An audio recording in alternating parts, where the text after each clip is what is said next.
This is a Cavendish banana from the Dominican Republic. This is a bunch of limes from Mexico. How is it that such wonderful, exotic food have come to be a dietary staple of me, a pasty white Englishman? The answer? Cheap global shipping. This is wealth. The ability to walk into my local supermarket and buy these things for next to nothing is societal wealth. But it comes at a price. Globalisation has unlocked all sorts of wealth. For example, cheap consumer electronics. It's also given us more opportunities for work and travel. And all of these together, as well as a few other things, create wealth that we can all share in because of higher economic growth.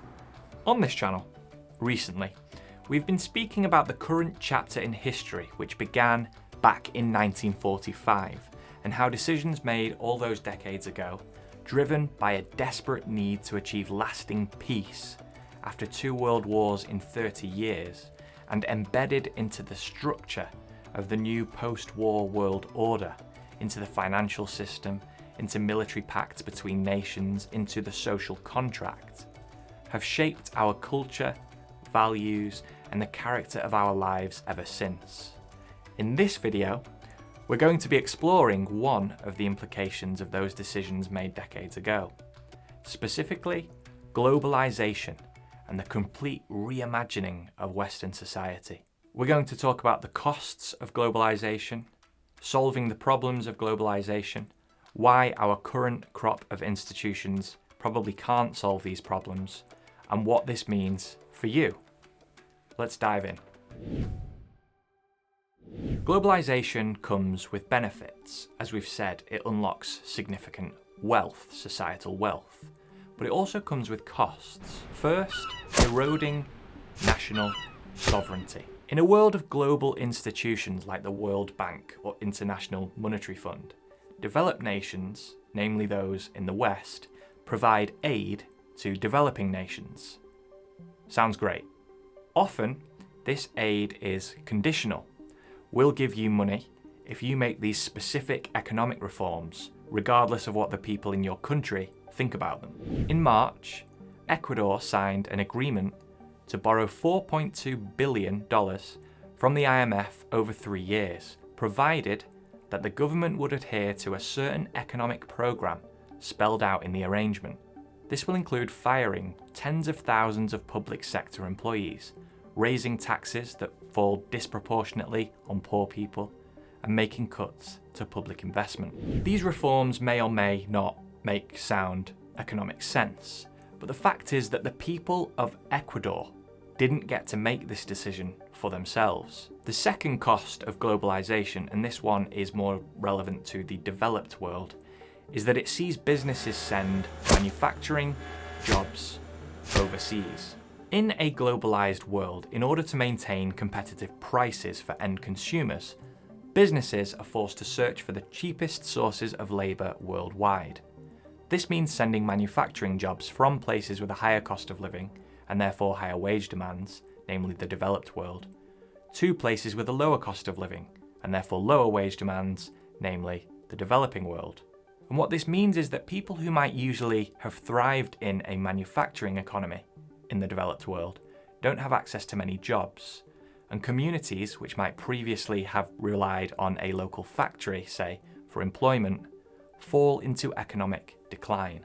In the US, this economic decline seems to be manifesting itself in the opioid crisis, which is disproportionately affecting those areas which have experienced job losses due to the offshoring of manufacturing jobs due to globalisation.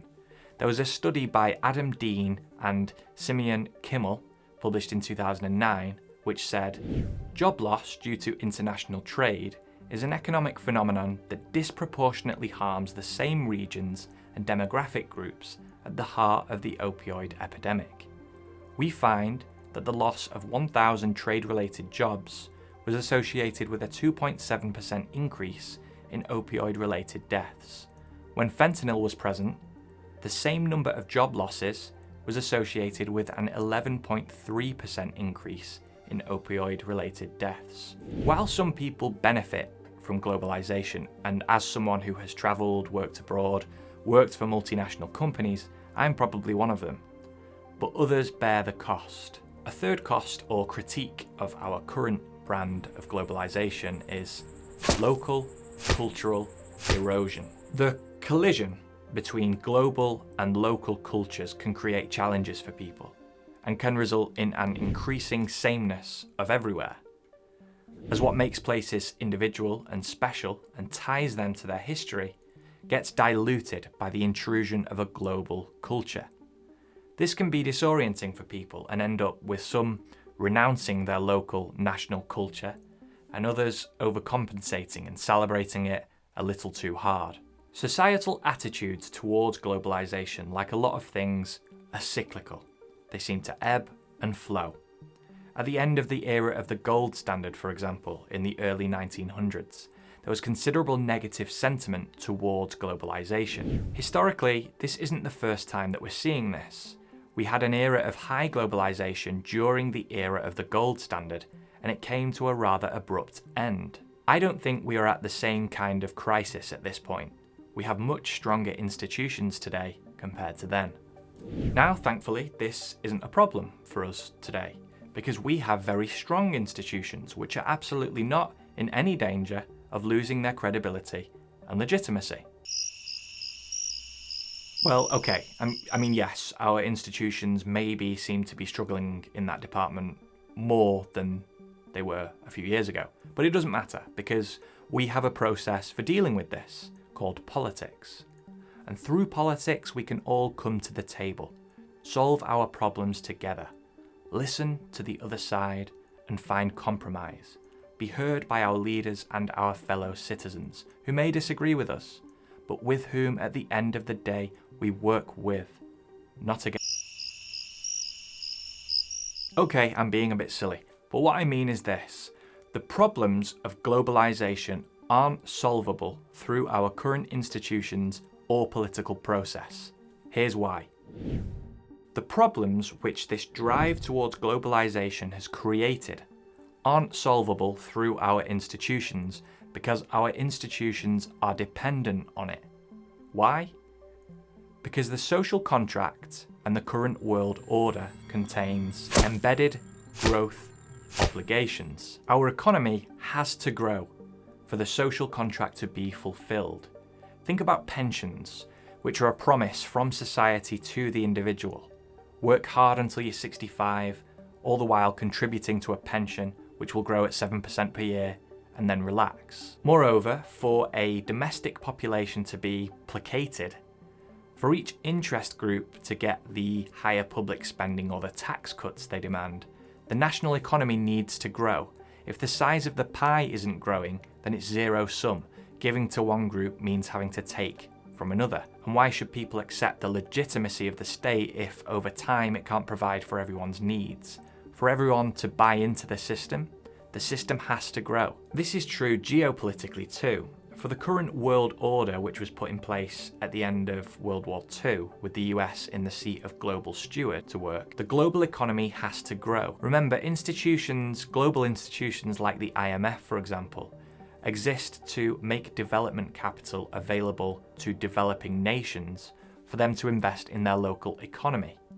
And this capital is often conditional upon the nation making specific economic reforms, regardless of whether or not those reforms have domestic democratic support. So a nation buying into this international US-led system, it costs them. So in order for them to be placated and for the system to continue to get widespread international buy-in, there has to be enough development capital to go around. The only way for that to happen? Continual economic growth. The system, the social contract, the geopolitical world order that we have created requires continual economic growth. And one of the only ways to guarantee that you'll always have this continued economic growth is globalisation. Peter Thiel, the legendary entrepreneur and investor, has this framework for thinking about economic growth, which is basically this. There are two ways to create growth. You can go from 0 to 1, that is growth by creating something new, some new technology that didn't exist before.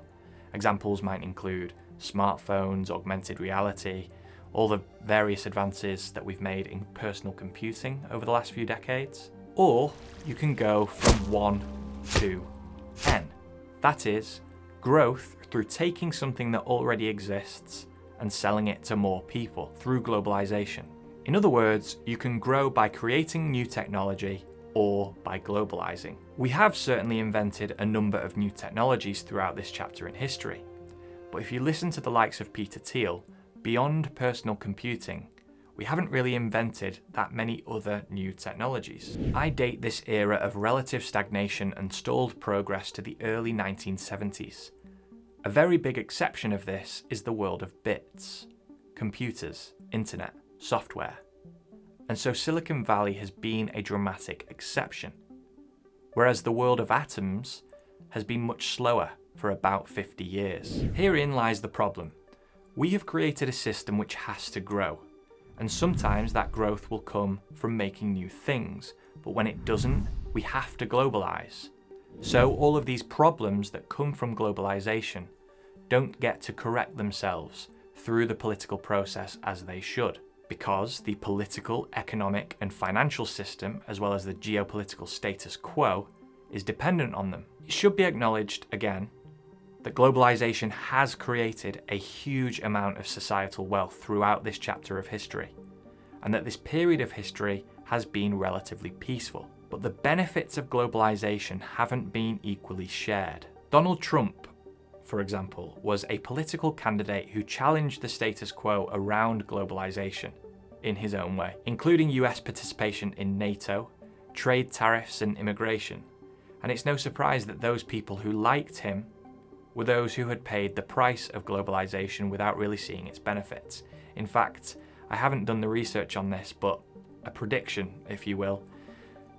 I suspect that if you overlaid a map of Trump support, kind of density of Trump support throughout America, I bet it would overlap almost perfectly with the opioid crisis and with the number of job losses lost due to globalization, i.e. in the manufacturing sector. Why do you think these people fall into conspiracy theories like QAnon? QAnon was much bigger among Trump's base than anywhere else, in which some cabal of powerful elites are conspiring against them, only serving their own interests.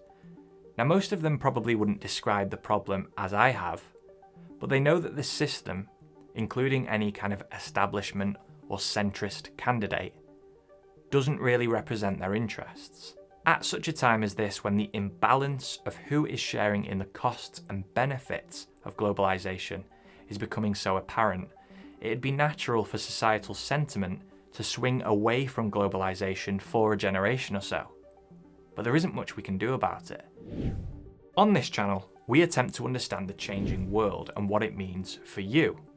So, applying this framework for thinking about globalization, political unrest, and the prevailing world order, we can expect a few things. 1. Expect pushback against globalization to continue until the next financial restructuring, whether that's a massive collapse, debt jubilee, or a new world reserve currency system, I'm not sure. But the point is, the system can't solve these problems, so expect them to persist, and resist the temptation to brand people as regressive or racist for opposing them, unless they're racist. 2. Understand that mainstream media should be thought of as part of this system, enforcers of the liberal, US-led economic and social world order, and don't expect to be able to make sense of the world by listening to them. 3. Go back and listen to political or cultural figures, or positions or tribes or parties within society who may have been branded as regressive by the mainstream media, and pay attention to their perspective. These are the people who are going to be on the outside of politics until this system comes to an end, and at that point it's going to pay to be able to understand their perspective. Team, thank you for watching this video. If you've enjoyed it, please hit the like button to help me grow my audience, increase the video's visibility on YouTube. Leave a comment, give me some feedback. I'd love to know what you think. And if you'd like to see more, hit subscribe. I'll see you in the next one.